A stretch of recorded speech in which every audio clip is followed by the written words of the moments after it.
കൊട്ടിയൂർ വൈശാഖ മഹോത്സവ തീർത്ഥാടകർക്കുള്ള അന്നദാനം തൊക്കിലങ്ങാടിയിൽ ആരംഭിച്ചു. സേവാഭാരതി കൂത്തുപറമ്പിന്റെ നേതൃത്വത്തിൽ മെയ് 23 മുതൽ ജൂൺ 13 വരെയാണ് രാവിലെയും ഉച്ചക്കും രാത്രിയിലും അന്നദാനം നൽകുന്നത്. അന്നദാനത്തിന്റെ ഉദ്ഘാടനം മാതാ അമൃതാനന്ദമയി മഠം മഠാധിപതി സ്വാമി അമൃത കൃപാനന്ദപുരി നിർവഹിച്ചു.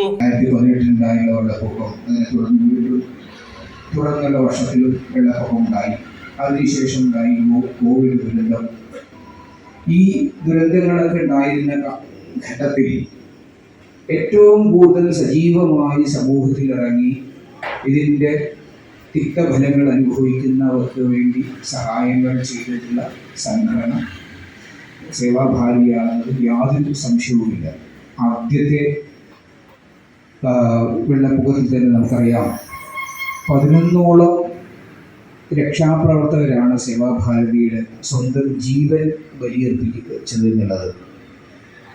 സ്വന്തം ജീവൻ ത്യാഗം ചെയ്തുകൊണ്ടാണ് അവർ സമൂഹത്തെ പ്രളയത്തിൽ നിന്ന് മറ്റുള്ളവരെ രക്ഷിച്ചത് എന്നുള്ളതാണ് ഏറ്റവും ഇതായിട്ടുള്ള കാര്യം.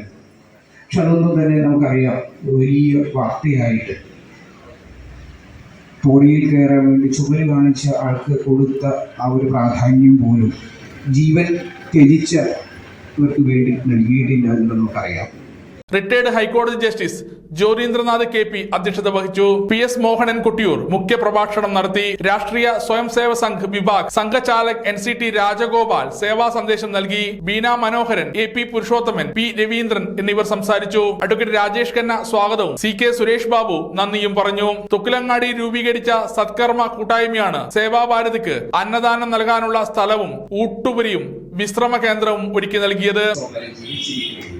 അദ്ദേഹം തന്റെ ചടങ്ങുകളെ സംബന്ധിച്ച അടുത്ത പിന്മുറക്കാരന് ജന്മോപദേശം നൽകണം.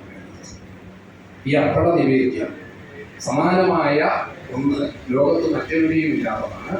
കൊട്ടിയൂരിനെ സംബന്ധിച്ച ദേശസൂചിക പദ്ധതിയിലുള്ള രണ്ടാമത്തെ സന്ദേശം.